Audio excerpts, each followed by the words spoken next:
When my cousin Veronica stood up during Grandma's will reading and pointed at me saying, "She doesn't deserve a penny," I thought I'd lost everything. But then the lawyer pulled out his laptop and said 7 words that made everyone in that room turn pale. "Let me show you who the real thief is." My name is Melanie, and I'm about to tell you how my grandmother orchestrated the most brilliant revenge from beyond the grave, catching a thief none of us suspected while teaching our entire family a lesson we'd never forget.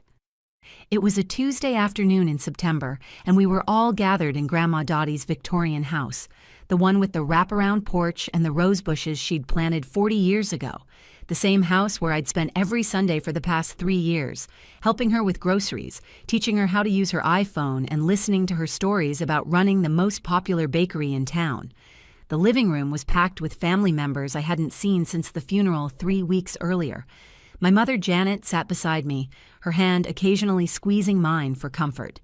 My younger brother Wesley lounged against the wall, his artist's eye probably already calculating the value of Grandma's paintings. Uncle Robert had claimed the leather armchair like it was already his, while his wife Priscilla kept checking her phone, probably updating her Instagram followers about being at a family estate meeting. And then there was Veronica, my cousin, sitting directly across from me in her designer suit, her perfectly manicured nails tapping against her Louis Vuitton purse. She'd always been the golden child of the family, the successful real estate agent who drove a Tesla and lived in a downtown high-rise. She looked at me with barely concealed contempt, probably thinking about how a simple elementary school teacher like me had somehow wormed my way into Grandma's heart.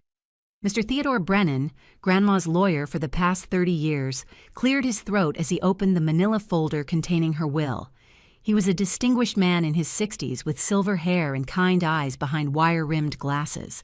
Grandma always said he was the only lawyer in town she trusted, which was saying something since she didn't trust easily after Grandpa died.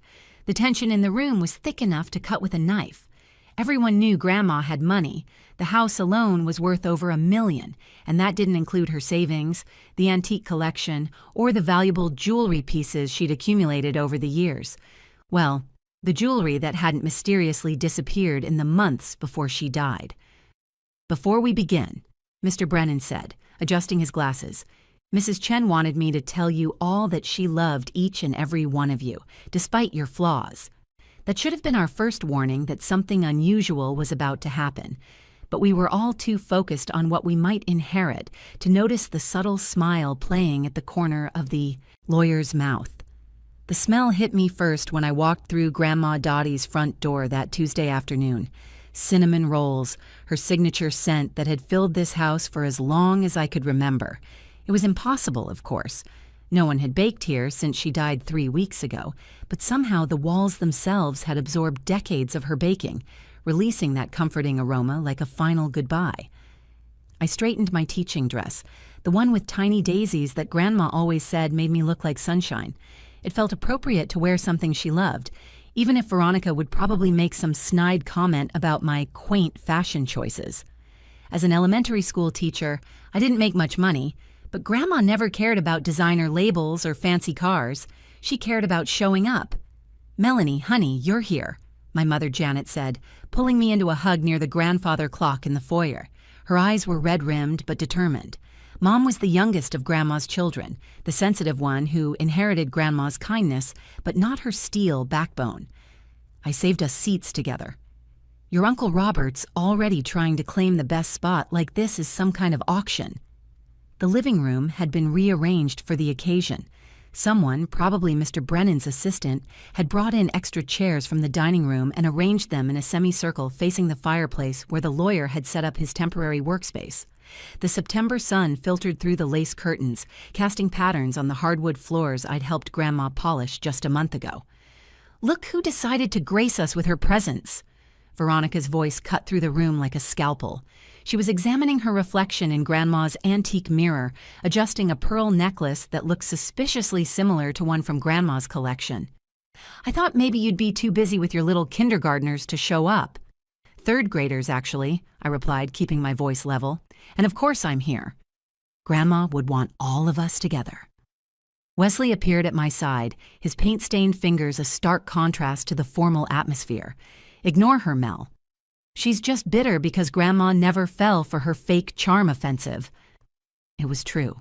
In the last 3 years, after Grandpa passed, I'd been the only grandchild who regularly visited. Every Sunday without fail, I'd drive over with groceries, spend hours helping Grandma navigate the modern world, setting up her tablet, teaching her how to video call, organizing her medications, and simply sitting with her while she told stories about the bakery she and Grandpa had run for 40 years. Veronica visited exactly twice a year, Christmas and Grandma's birthday. She'd sweep in with expensive gifts, stay for precisely 2 hours, and leave with complaints about the drive from downtown. Uncle Robert wasn't much better, showing up occasionally to pressure Grandma about selling the house and moving into a nice assisted living facility that would coincidentally free up her assets. "Everyone, please take your seats," Mr. Brennan announced, pulling out a thick folder and his laptop. "We have quite a bit to cover today." Aunt Priscilla rushed in, apologizing for being late while simultaneously live streaming to her followers. "Sorry, everyone. Traffic was insane. You wouldn't believe how hard it is to get here from the suburbs." She air-kissed Uncle Robert and positioned herself where the light was most flattering. As we settled into our seats, I couldn't help but notice how different the house felt without Grandma in it. The walls were lined with family photos spanning decades. Grandma and Grandpa's wedding, their bakery's grand opening, birthdays, graduations, and holiday gatherings.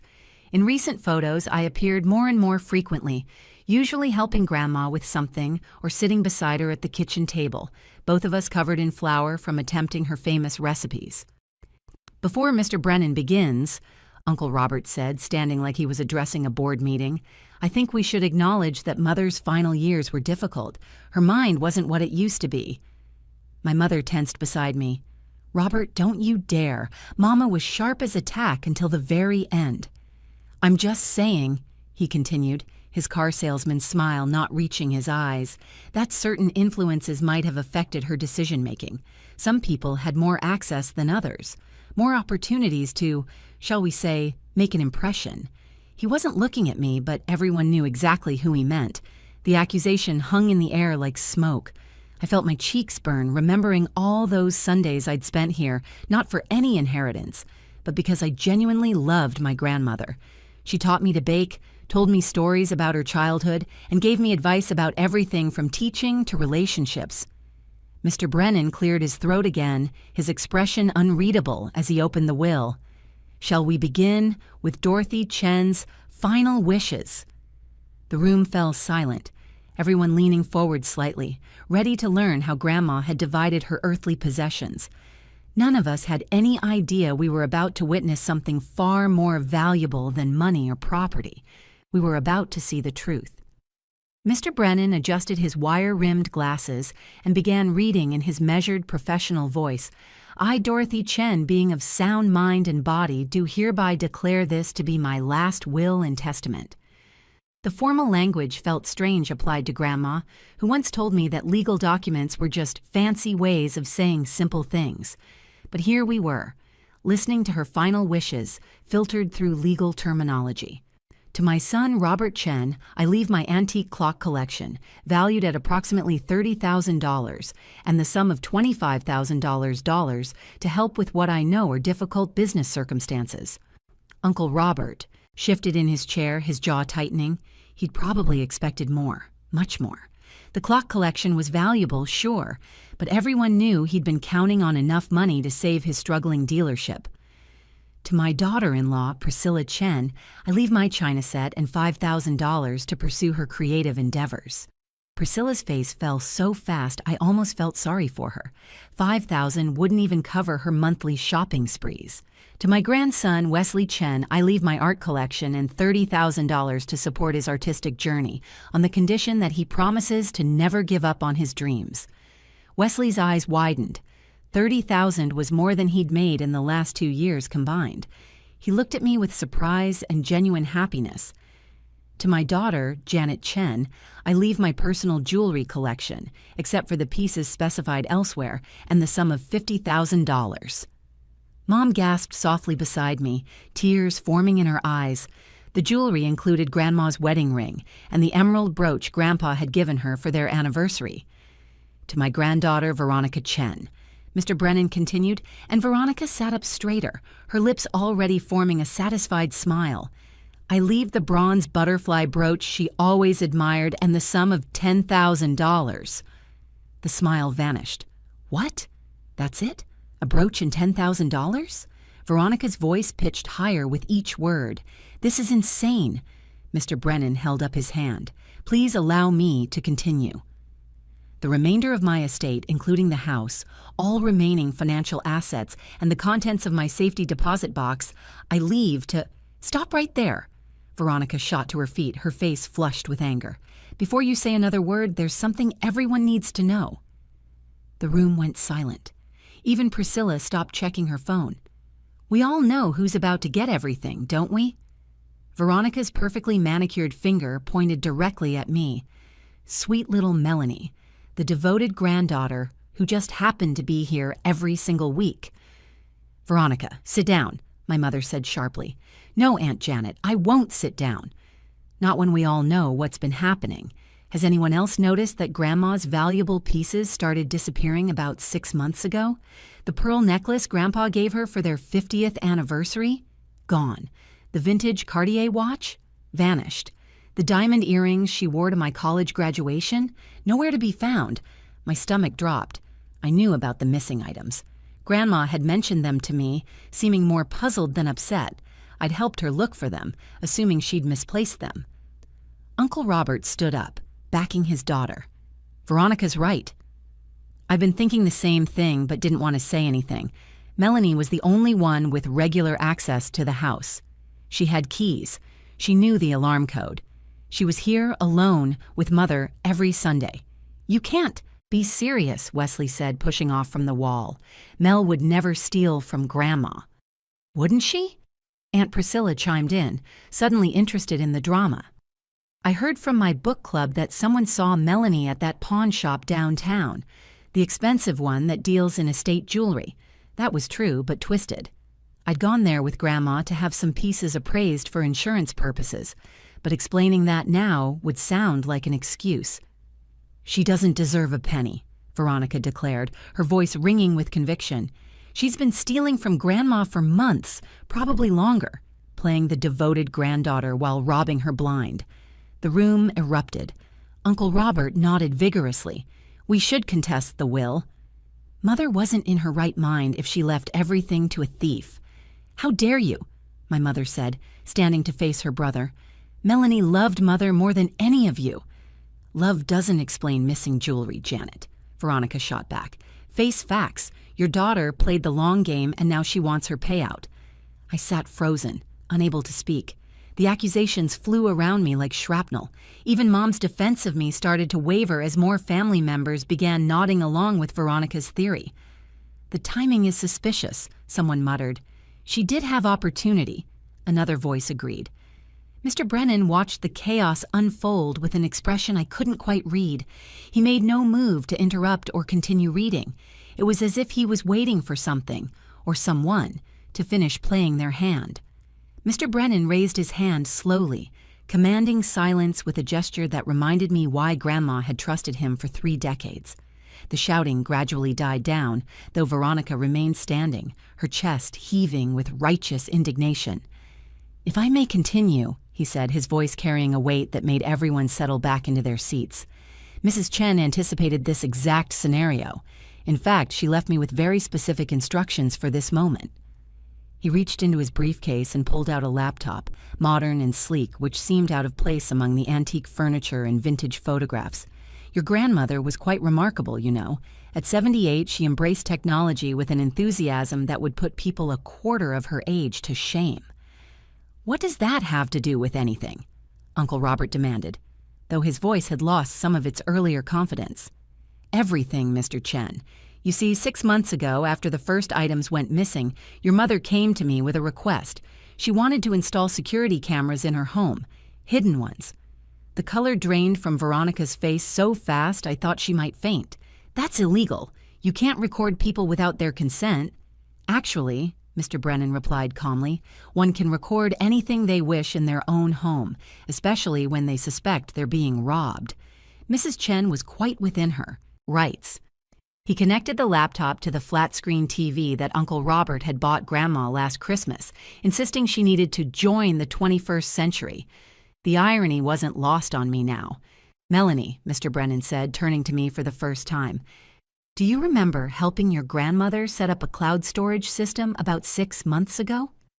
I nodded, my voice finally returning. "She said she wanted to preserve family memories digitally. I helped her scan old photos and set up automatic backups from her devices." "That wasn't all she was preserving," Mr. Brennan said with a small smile.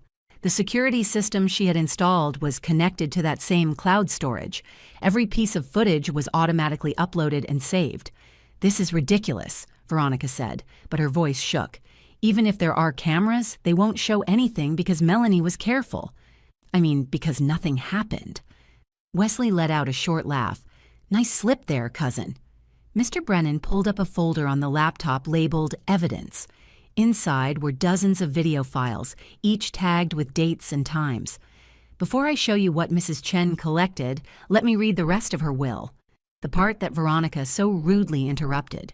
He pulled the will back in front of him and found his place. "The remainder of my estate, including the house, all remaining financial assets, and the contents of my safety deposit box, I leave to the one who helped me catch the thief in this family." "What kind of cryptic nonsense is that?" Uncle Robert sputtered. "It's not cryptic at all," Mr. Brennan replied. "Mrs. Chen knew someone was stealing from her. She also knew that confronting them directly would only cause denials and family drama. So she decided to gather proof.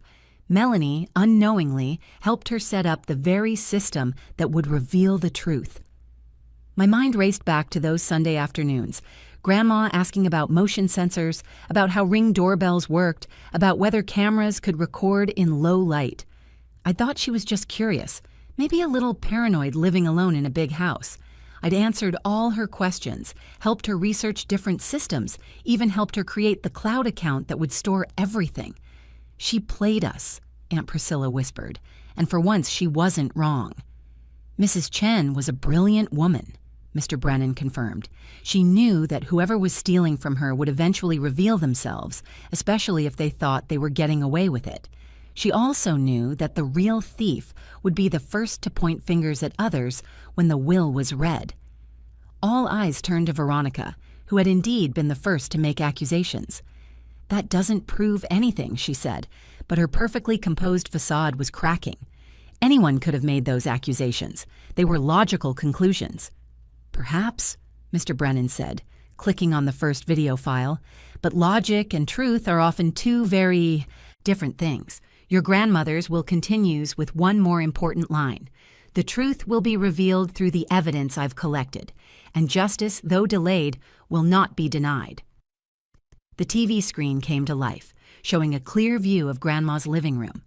The timestamp in the corner read 4 months ago, 2:47 p.m., a Tuesday. I would have been at school teaching my third graders about photosynthesis. "No," Veronica said, taking a step backward.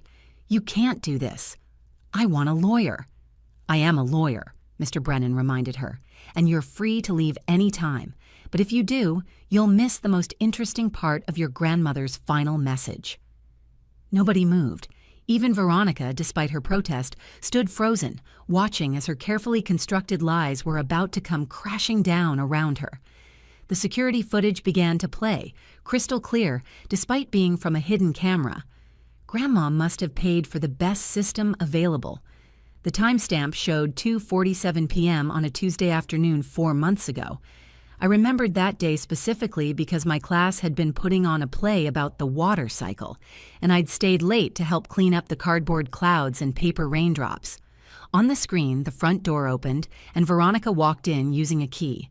She moved with purpose, no hesitation, heading straight upstairs to Grandma's bedroom. The camera angle switched, following her movement through the house. She went directly to the mahogany jewelry box on Grandma's dresser and opened it with practiced ease. "That proves nothing," Veronica said quickly. "Grandma gave me permission to borrow jewelry sometimes." Mr. Brennan clicked to another file without responding. This footage showed Veronica taking out the pearl necklace, the one Grandpa had given Grandma for their 50th anniversary, and slipping it into her purse. She then rearranged the remaining jewelry to hide the gap, even dust polishing the spot where it had lain. The next clip was from a different location entirely, a pawn shop downtown, the upscale one that specialized in estate jewelry. Veronica walked in, carrying the same purse, talked to the owner, and pulled out the pearl necklace. The camera caught her accepting cash, counting it, and signing paperwork. "You followed me?" Veronica's voice cracked. "That's stalking." "No," Mr. Brennan said mildly. "Your grandmother simply asked me to verify where her belongings ended up. Pawn shops keep excellent records, by the way. They have to, by law." The room was deathly quiet except for the hum of the laptop. Uncle Robert had sunk back into his chair, his face pale. But Mr. Brennan wasn't done. He clicked on another file, dated 2 months ago. This footage was from Grandma's kitchen. Uncle Robert and Veronica sat at the round table where I'd shared so many cups of tea with Grandma. Their voices came through clearly. "Once we convince everyone it's Melanie, Mom will have to change the will," Uncle Robert said, helping himself to cookies from Grandma's cookie jar. "I already planted the seed with Aunt Priscilla," Veronica replied. "She's been spreading it at her book club. By the time the will is read, everyone will believe Melanie's been stealing." "Good. I need that money for the dealership. I'm 3 months behind on loans. The bank's threatening foreclosure. And I need it for the IRS. They're breathing down my neck about those unreported commissions. I've been hiding cash sales for 2 years." "How much did you get for Mom's pearl necklace?" $8,000. The Cartier watch brought in 12. The diamond earrings were worth $15. $35,000, Uncle Robert whistled. "That's good money." "It would be better if we got everything," Veronica said. "The house alone is worth over $1 million. If we can make everyone believe Melanie's a thief, we can contest the will, say Mom was manipulated. Priscilla's already on board. She thinks Melanie's been suspicious for months." They clinked coffee cups like they were celebrating a business deal. Mr. Brennan paused the video. The silence in the room was suffocating. Aunt Priscilla had covered her mouth with both hands, staring at her husband in horror. My mother gripped my hand so tightly it hurt. Wesley stood frozen against the wall, his artist's eye taking in a different kind of picture than he'd ever imagined. "There's one more video," Mr. Brennan said quietly. "This one was recorded by Mrs. Chen herself, the week before she passed." The screen changed to show Grandma sitting in her favorite wingback chair, the one by the window where she loved to watch the birds. She looked directly at the camera, her eyes sharp and knowing. "If you're watching this, then I'm gone. And the truth has finally come out. I've known for months what Robert and Veronica were doing. I saw them take my things, heard them plan their lies, watched them try to destroy Melanie's reputation." Grandma paused, adjusting her glasses. "Melanie, sweetheart, you helped me more than you know. Not just with the technology, though that was invaluable. You helped me see who in this family actually loved me versus who loved what I could give them. Every Sunday you came here expecting nothing, bringing everything. Your time, your patience, your genuine care." She looked directly into the camera, as if seeing all of us. "Robert, Veronica, I'm disappointed but not surprised. Greed has been eating at you both for years. I forgive you, but forgiveness doesn't mean freedom from consequences. The police have copies of these videos. What happens next depends on whether you return what you stole and make amends." The video continued. "The house, the money, everything goes to Melanie. She knows what to do with it. We talked about her dreams of opening a community center, a place where kids could learn and grow. That's a legacy I can be proud of." Grandma smiled then, that mischievous grin I remembered from when she'd beat everyone at cards. "I may have been old, but I wasn't stupid. And thanks to my brilliant granddaughter teaching me about clouds and cameras, I got to catch the real thieves red-handed. Sometimes the best revenge isn't served cold. Sometimes it's served with video evidence." The video ended with Grandma winking at the camera, and for a moment nobody moved. Then Veronica bolted for the door, but Mr. Brennan's voice stopped her cold. "I wouldn't leave just yet, Miss Chen. As your grandmother mentioned, the police have copies of these videos. Detective Morrison is actually waiting outside. You can either return the stolen items voluntarily, or he'll be happy to escort you to the station." Veronica's designer heels clicked to a stop. She turned around, her face a mask of rage and desperation. "This is entrapment. I'll sue." "Sue who?" Mr. Brennan asked calmly. "Your deceased grandmother for protecting her property? Me for executing her legal will? The police for investigating grand larceny? You stole $35,000 worth of jewelry. That's a felony." Uncle Robert finally found his voice, though it came out as barely a whisper. "Mom knew the whole time?" "She knew from the first theft," Mr. Brennan confirmed. "She came to me immediately, but she wanted to see how far you'd go. More importantly, she wanted to protect Melanie from your false accusations." Aunt Priscilla stood up, moving away from Uncle Robert like he was contagious. "You told me Melanie was stealing. You made me spread those rumors. I trusted you." "You were eager enough to believe it," Wesley said, finding his voice. "Nobody forced you to gossip at your book club." Mr. Brennan pulled out another document. "Mrs. Chen left instructions for restitution. Veronica, you have 30 days to return the full $35,000 plus interest. Uncle Robert, your involvement in the conspiracy means you forfeit your inheritance entirely. The clock collection and $25,000 will be added to Melanie's inheritance." "You can't do that," Uncle Robert shouted. "Actually, I can. There's a morality clause in the will. Any beneficiary convicted of or admitting to crimes against Mrs. Chen forfeits their inheritance. The video clearly shows you conspiring to commit fraud." My mother finally spoke, her voice shaking with anger. "You tried to destroy my daughter's reputation. Your own niece. How could you?" "The dealership was failing," Uncle Robert said weakly. "I was desperate." "So you decided to rob your mother and frame your niece?" Mom stood up, pulling me with her. "You're pathetic." Mr. Brennan handed me an envelope. "This is from your grandmother, Melanie. She wanted you to read it after everything was revealed." I opened it with trembling hands. Grandma's handwriting, slightly shaky but still readable, filled the page. "My dearest Melanie, by now the wolves have shown their teeth, and you've seen who they really are. Don't let their betrayal harden your heart. They'll face their consequences, but you have better things to focus on. The house is yours, all $2.8 million of it, plus my savings.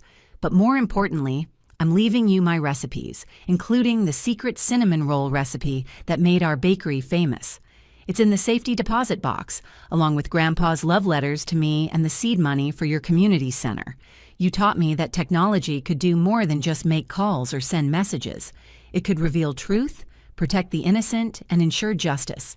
Who knew an old lady could catch thieves with a smartphone and some hidden cameras? Turn the house into something beautiful. Make it a place where children learn, where families gather, where love means more than money. That's a legacy worth leaving. Keep visiting me at the cemetery. Tell me about your students, your life, your dreams. I'll be listening, probably laughing at how Veronica and Robert turned out. Remember, sweetheart, family isn't about blood. It's about who shows up when you need them.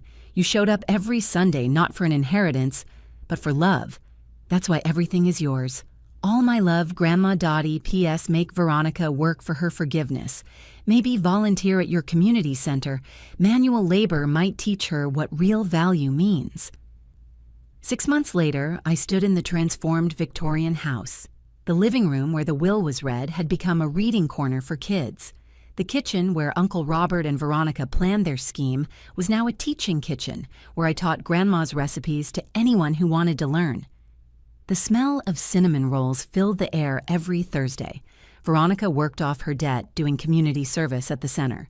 She'd lost her real estate license after the IRS investigation and now worked at the very pawn shop where she'd sold Grandma's jewelry. Uncle Robert's dealership went under, but he found work as a mechanic, honest work for the first time in years. He hasn't spoken to me since the will reading. Wesley painted a mural of Grandma on the side of the house, depicting her with angel wings and a mischievous smile, holding a video camera. Mom helps me run the center, teaching kids art and music. Every Thursday afternoon, I visit Grandma's grave with fresh cinnamon rolls. I tell her about the children we're helping, the families we're feeding, the community we're building. Sometimes I swear I can hear her laughing, especially when I mention that Detective Morrison asked Veronica out on a date, not knowing her history. Grandma always said the truth has a way of surfacing. I tell people who ask about the inheritance. She also said that karma had a sense of humor. Turns out she was right about both. She didn't just leave me money and property, she left me the truth, protected my reputation, and showed me who really deserved to be called family. That was worth more than any inheritance. The last thing Grandma ever said to me was, "Technology is wonderful, dear, but wisdom is better. Use both, and you'll never be fooled." I thought she was talking about computers. Turns out she was talking about life. If you enjoyed this story about how Grandma Dottie caught the real family thieves and delivered justice from beyond the grave, please give this video a thumbs up. It really helps other people discover these incredible true stories of family drama and ultimate redemption. What would you have done in Melanie's situation? Would you have suspected your own family members? Drop a comment below and share your thoughts or your own family inheritance stories. I read every single comment and heart the best ones. And if you want more shocking family revelations and stories about justice being served when least expected, hit that subscribe button and ring the notification bell. I upload new stories every week that will leave you speechless and restore your faith in karma. Until next time, remember, sometimes the best inheritance isn't money, it's truth.